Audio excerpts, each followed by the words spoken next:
Hello everyone and welcome back to the channel.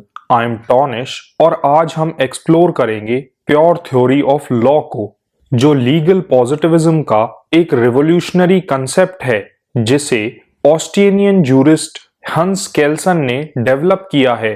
ये theory law को एक self contained independent normative system के रूप में ट्रीट करते हुए लॉ की स्टडी को रीडिफाइन करती है। इस थ्योरी का फोकस लीगल नॉर्म्स के स्ट्रक्चर और फंक्शंस पर है, जिसमें लॉ को मोरालिटी, पॉलिटिक्स और बाकी एक्सटर्नल फैक्टर्स से अलग किया जाता है। ये थ्योरी लीगल सिस्टम्स को समझने के लिए एक साइंटिफिक अप्रोच ऑफर करती है और इसीलिए ये मॉडर्न जूरिस्प्रूडेंस में कॉर्नरस्टोन बन गई है। इस वीडियो में हम कवर करेंगे प्योर थ्योरी ऑफ लॉ के कंसेप्ट, फीचर्स, इसकी हिस्टोरिकल डेवलपमेंट, इसके core idea, modern legal systems में इसकी एप्लीकेशंस और लास्टली इस थ्योरी के क्रिटिसिज्म्स और लिमिटेशंस। तो चलिए शुरू करते हैं इसके कोर कंसेप्ट से। प्योर थ्योरी ऑफ लॉ एक ग्राउंड ब्रेकिंग कंसेप्ट है जो जूरिस्प्रूडेंस में लॉ को एक ऑटोनॉमस डिसिप्लिन के रूप में स्टडी करता है, जो कि मोरालिटी, पॉलिटिक्स और सोशल फैक्टर्स के इन्फ्लुएंस से फ्री होता है। प्योर थ्योरी ऑफ लॉ को हंस केल्सन ने डेवलप किया था। उन्होंने स्ट्रिक्टली लीगल नॉर्म्स पर फोकस किया।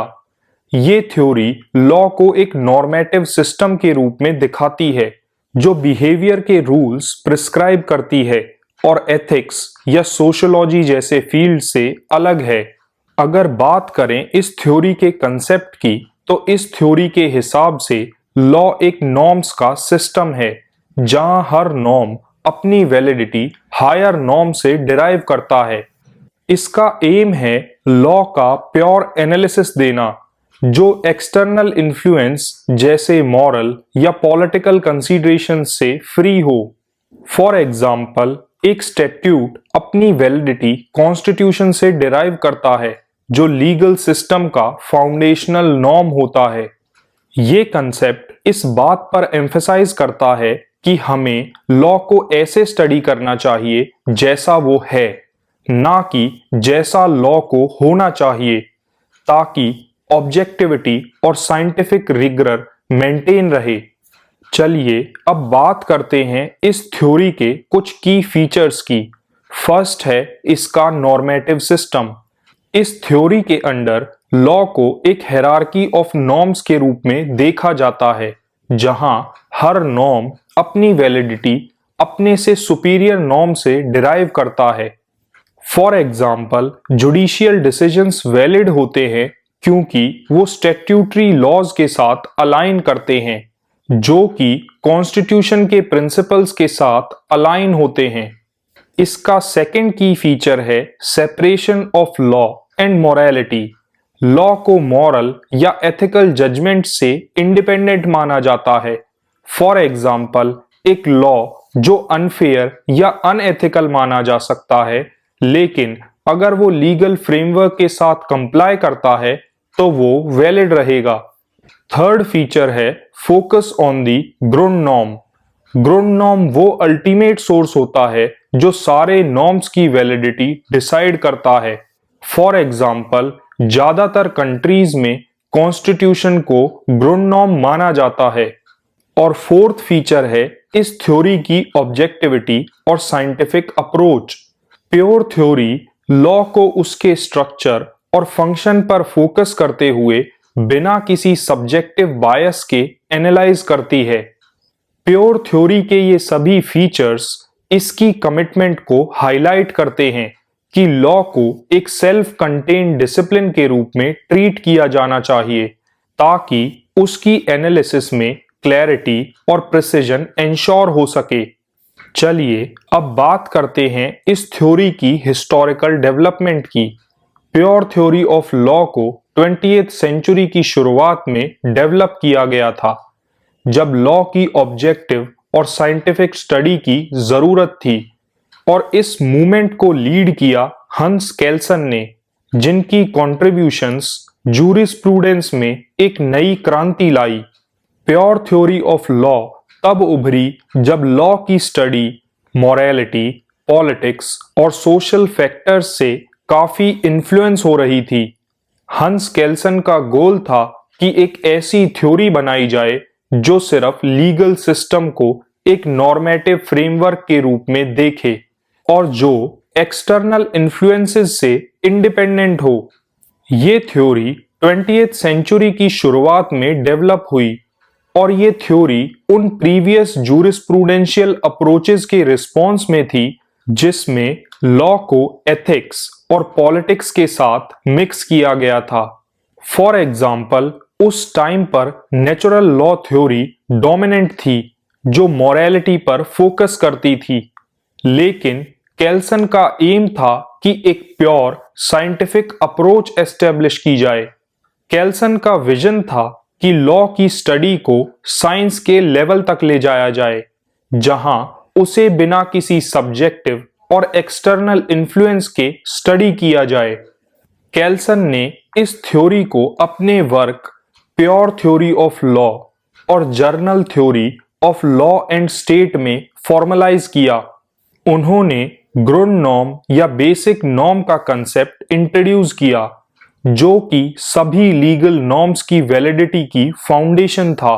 उन्होंने नॉर्म्स की हायरार्की का आइडिया दिया, जिसमें हर नॉर्म अपनी अथॉरिटी अपने सुपीरियर नॉर्म से डिराइव करता है, जो अल्टीमेटली ग्रुंड नॉर्म पर क्यूमुलेट होता है। फॉर एग्जाम्पल, आज की मॉडर्न कॉन्स्टिट्यूशनल डेमोक्रेसीज में कॉन्स्टिट्यूशन को अक्सर ग्रुंड नॉर्म माना जाता है, जो सभी लॉज की फाउंडेशन बनता है। केल्सन का वर्क एक स्ट्रक्चर्ड और ऑब्जेक्टिव मैनर में लीगल सिस्टम्स को एनालाइज करने का फ्रेमवर्क प्रोवाइड करता है, जिसमें नॉर्म्स और उनके इंटर रिलेशनशिप्स की इंपॉर्टेंस पर एम्फेसाइज किया गया है। Pure theory of law 20th century के सोशो पॉलिटिकल एनवायरनमेंट से शेप हुई थी, क्योंकि उस टाइम पर लीगल पॉजिटिविज्म के राइज और क्लियर और कोडिफाइड लीगल सिस्टम की जरूरत थी। तभी केल्सन के आइडिया ने कॉन्स्टिट्यूशनल लॉ, इंटरनेशनल लॉ और मॉडर्न लीगल पॉजिटिविज्म को डेवलप करने में मदद की। तो अब जब हमने इस थ्योरी की हिस्टोरिकल डेवलपमेंट को डिस्कस कर लिया है, चलिए प्योर थ्योरी ऑफ लॉ के सेंट्रल आइडियाज को जानते हैं। Pure theory of law 3 main concepts के आसपास रिवॉल्व करता है, जो हैं नॉर्म्स, ग्रुंड नॉर्म्स और हायरार्की ऑफ नॉर्म्स। और इन सब कंसेप्ट से हमें एक सिस्टमैटिक और स्ट्रक्चर्ड अंडरस्टैंडिंग मिलती है कि लीगल सिस्टम्स कैसे वर्क करते हैं। तो चलिए इन तीनों को डिटेल में समझते हैं। केल्सन की प्योर थ्योरी लॉ को एक सिस्टम ऑफ नॉर्म्स के रूप में ट्रीट करती है, जहां हर नॉर्म अपनी वैलिडिटी एक सुपीरियर नॉर्म से डिराइव करता है। इस सिस्टम की फाउंडेशन है ग्रुंड नॉर्म, जो कि हायरार्की का कॉर्नरस्टोन है। चलिए सबसे पहले बात करते हैं नॉर्म्स के कंसेप्ट की। नॉर्म्स को डिफाइन किया जाता है एज अ रूल्स जो स्पेसिफिक बिहेवियर प्रिस्क्राइब करते हैं, यानी नॉर्म्स लीगल सिस्टम के बिल्डिंग ब्लॉक्स होते हैं जो बताते हैं कि क्या अलाउड है, क्या प्रोहिबिटेड है और क्या रिक्वायर्ड है। फॉर एग्जाम्पल, एक ट्रैफिक रेगुलेशन जो सीट बेल्ट्स को यूज करने की डिमांड करती है, ये एक नॉर्म है जो बिहेवियर को प्रिस्क्राइब करता है ताकि सेफ्टी इंश्योर की जा सके। नॉर्म्स एक दूसरे से कनेक्टेड होते हैं और हर नॉर्म अपनी अथॉरिटी अपने हायर नॉर्म से डिराइव करता है।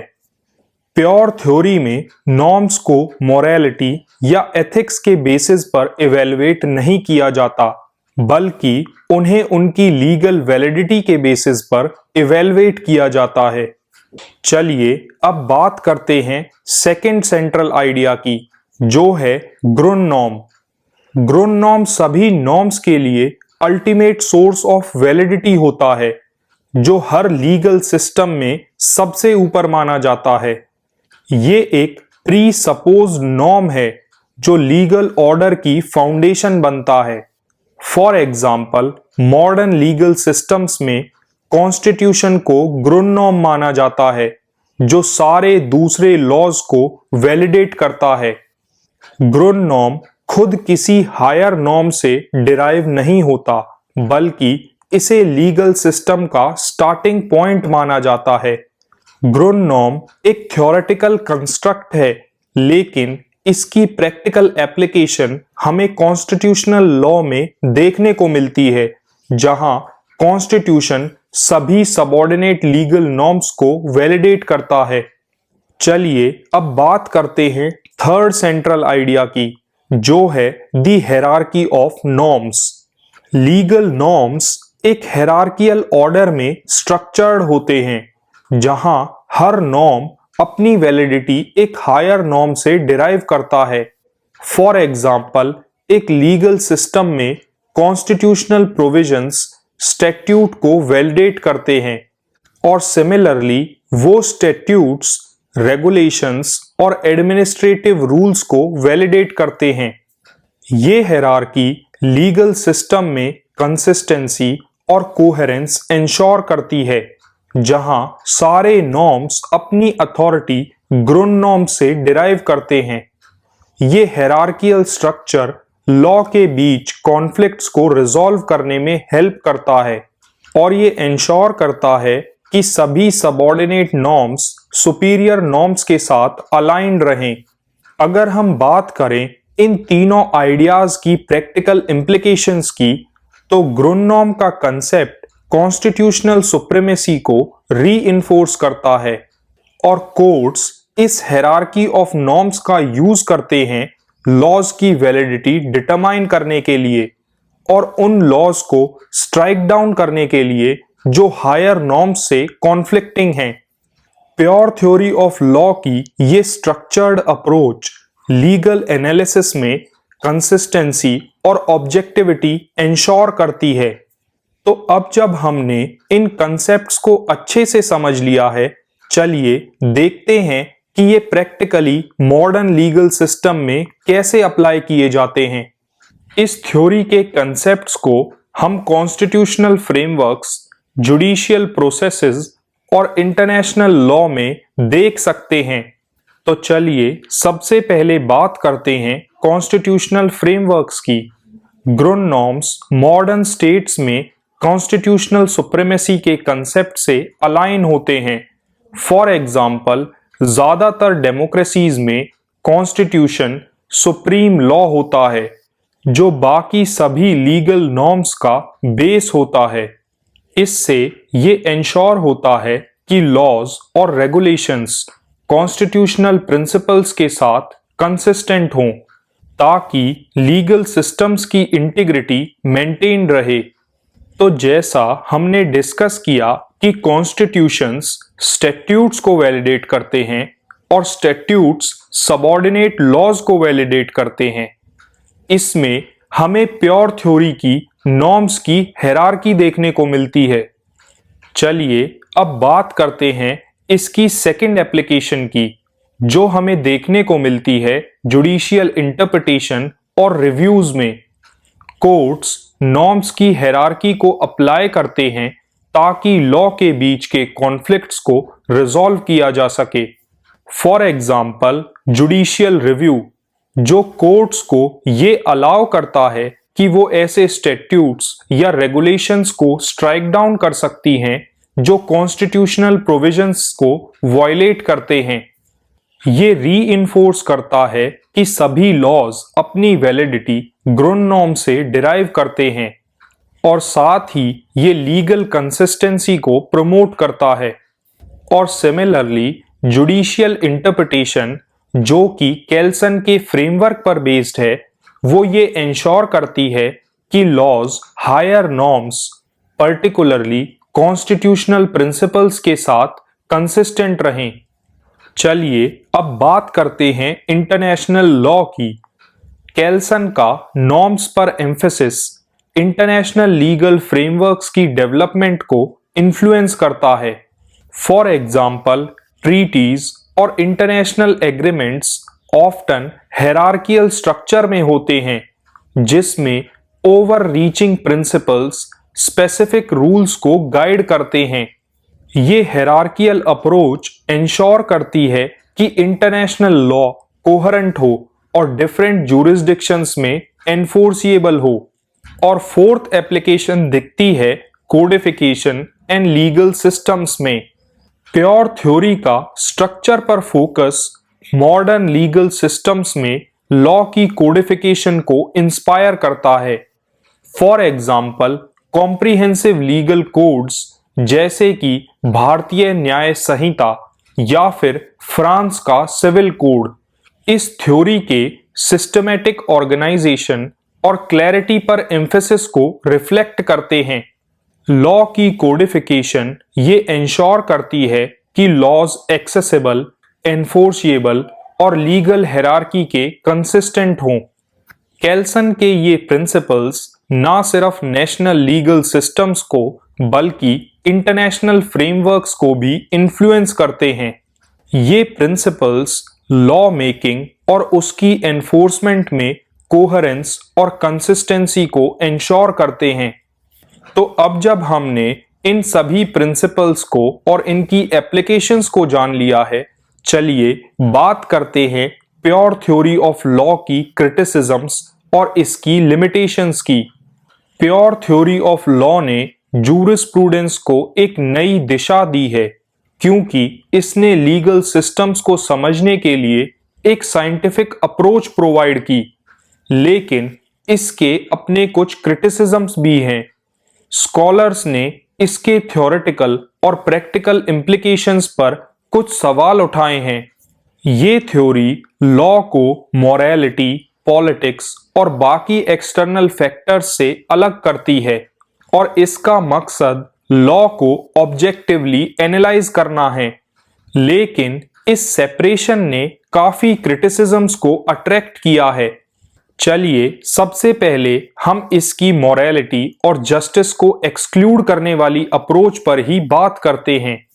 क्रिटिक्स का ये कहना है कि लॉ को मॉरलिटी से अलग करके ये थ्योरी उसके एथिकल डायमेंशंस को इग्नोर करती है। फॉर एग्जाम्पल, अगर कोई लॉ अनजस्ट है, जैसे कि कुछ ग्रुप्स को डिस्क्रिमिनेट करना, तो केल्सन के फ्रेमवर्क के अकॉर्डिंग वो लॉ वैलिड रहेगा अगर वो लॉ हायरार्की से अलाइन करता है। इस सेपरेशन से मॉरलिटी के साथ जुड़े कई इश्यूज रेज होते हैं, जिससे जस्टिस और फेयरनेस को एड्रेस करना मुश्किल हो जाता है। ये लिमिटेशन हमें ये दिखाती है कि प्योर थ्योरी को रियल वर्ल्ड सिनेरियोज में अप्लाई करना मुश्किल हो सकता है, और खासकर जहां जस्टिस और मॉरलिटी लीगल डिसीजंस का पार्ट होते हैं। सेकंड क्रिटिसिज्म बेस्ड है ग्रुड नॉर्म्स के एब्स्ट्रैक्ट नेचर पर। ग्रुड नॉर्म्स एक प्री सपोज्ड कंसेप्ट है जिसका कोई एम्पेरिकल एविडेंस या क्लियर डेफिनेशन नहीं है, और क्रिटिक्स का ये कहना है कि ग्रुड नॉर्म एक थ्योरेटिकल कंस्ट्रक्ट है जो प्रैक्टिस में प्रूव या ऑब्जर्व नहीं किया जा सकता, और इसी एब्स्ट्रैक्शन की वजह से इस थ्योरी को प्रैक्टिकली यूज करना और रियल वर्ल्ड लीगल सिस्टम्स में अप्लाई करना थोड़ा मुश्किल हो जाता है। थर्ड क्रिटिसिज्म बेस्ड है लिमिटेड प्रैक्टिकल रेलेवेंस पर। यह थ्योरी लीगल सिस्टम्स के स्ट्रक्चर पर फोकस करती है, लेकिन उनके इफेक्टिवनेस या सोसाइटल इम्पैक्ट को एड्रेस नहीं करती। फॉर एग्जाम्पल, काफी लॉज परफेक्ट तरीके से नॉर्म्स की हायरार्की के साथ अलाइन हो सकते हैं, लेकिन वो सोसाइटल इश्यूज या पब्लिक नीड्स को एड्रेस नहीं कर पाते, और इसी लिमिटेशन की वजह से ये थ्योरी डायनेमिक और इवॉल्विंग लीगल एनवायरनमेंट्स में ज्यादा एप्लीकेबल नहीं है। और इस थ्योरी का फोर्थ क्रिटिसिज्म बेस्ड है सोशल और पॉलिटिकल कंटेक्स्ट को नेग्लेक्ट करने पर। केल्सन का लॉ को एक सेल्फ कंटेन्ड सिस्टम के रूप में देखना सोसाइटल और पॉलिटिकल फैक्टर्स को इग्नोर करता है, जबकि ये फैक्टर्स लीगल सिस्टम्स को काफी इन्फ्लुएंस करते हैं। फॉर एग्जाम्पल, लॉज अक्सर सोसाइटी की वैल्यूज, कल्चर और हिस्ट्री को रिफ्लेक्ट करते हैं, जो ये थ्योरी अकाउंट नहीं करती। इन फैक्टर्स को इग्नोर करने के कारण ये थ्योरी हमें इस बात की इनकम्प्लीट समझ देती है कि प्रैक्टिकल वर्ल्ड में लॉज कैसे काम करते हैं। लेकिन इन सभी क्रिटिसिज्म्स के बावजूद ये थ्योरी लीगल पॉजिटिविज्म में एक सिग्निफिकेंट कंट्रीब्यूशन है। तो आज के इस डिस्कशन को कंक्लूड करते हुए हम ये कह सकते हैं कि इस थ्योरी ने लीगल सिस्टम्स को समझने के लिए एक साइंटिफिक अप्रोच दी है, जिसका इन्फ्लुएंस नेशनल और इंटरनेशनल लीगल फ्रेमवर्क्स पर भी पड़ता है। लेकिन इसकी लिमिटेशंस हमें लॉ के प्रैक्टिकल एस्पेक्ट्स की कॉम्प्लेक्सिटी को भी याद दिलाती है। लेकिन इन क्रिटिसिज्म्स के बावजूद प्योर थ्योरी ऑफ लॉ हमें चैलेंज करती है कि हम लॉ को एक ऑटोनॉमस डिसिप्लिन के रूप में देखें, जो मॉरलिटी या पॉलिटिक्स जैसे एक्सटर्नल इन्फ्लुएंस से अलग हो। तो अगर आपको ये वीडियो हेल्पफुल लगा तो इसे लाइक करें, अपने दोस्तों के साथ शेयर करें और चैनल को सब्सक्राइब कर लें। थैंक यू फॉर वॉचिंग और मिलते हैं हम अपनी नेक्स्ट वीडियो में, जहां हम जूरिस्प्रूडेंस के एक और लीगल कंसेप्ट को एक्सप्लोर करेंगे।